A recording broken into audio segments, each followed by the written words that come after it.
গল্পে আপনারা দেখেছিলেন যে টুংটুং একটি ভয়ানক আক্রমণ থেকে বেঁচে ঘন জঙ্গলে ঘুরে বেড়াচ্ছিল। কয়েক ঘন্টা হাঁটার পর সে একটি রহস্যময় বসতির কাছে পৌঁছালো। তার শরীর পুরোপুরি ক্লান্ত হয়ে পড়েছিল, তাই সে সেখানেই পড়ে গিয়ে অজ্ঞান হয়ে গেল। যখন তার ঘুম ভাঙল তখন সে দেখল যে একজন যুবক যার নাম রইস স্টার ছিল, সে তাকে ডাবের জল খাওয়াচ্ছে। রইস স্টার জানাল যে এই বস্তির উপর প্রতি রাতে একটি রহস্যময় বিপদ ঘোরাফেরা করে। তখনই দূর থেকে রইস স্টারের দিদা ঘাবড়ে গিয়ে চিৎকার করে উঠল, তাড়াতাড়ি বাড়ির ভেতরে চলে এসো, রাত হতে চলেছে। রইস স্টারও দৌড়াতে দৌড়াতে বলল, যদি তুমি এখানে থাকো তাহলে সে তোমাকেও ছাড়বে না। এই কথা বলে সবাই নিজেদের বাড়িতে লুকিয়ে পড়ল।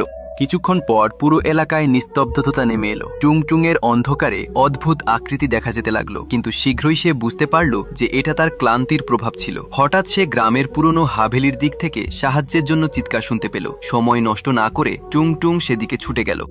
সেখানে পৌঁছে সে দেখল যে একটি বিশাল অজগর রাইস স্টার এবং তার দাদিকে ঘিরে ধরেছে। টুংটুং তৎক্ষণাৎ একটি জ্বলন্ত মশাল তুলে নিল এবং অজগরের দিকে ছুটে গেল। কিন্তু যেই সে আক্রমণ করলো, অজগর ফোঁস ফোঁস করতে করতে হাভেলির ভেতরে ঢুকে পড়ল। রাইস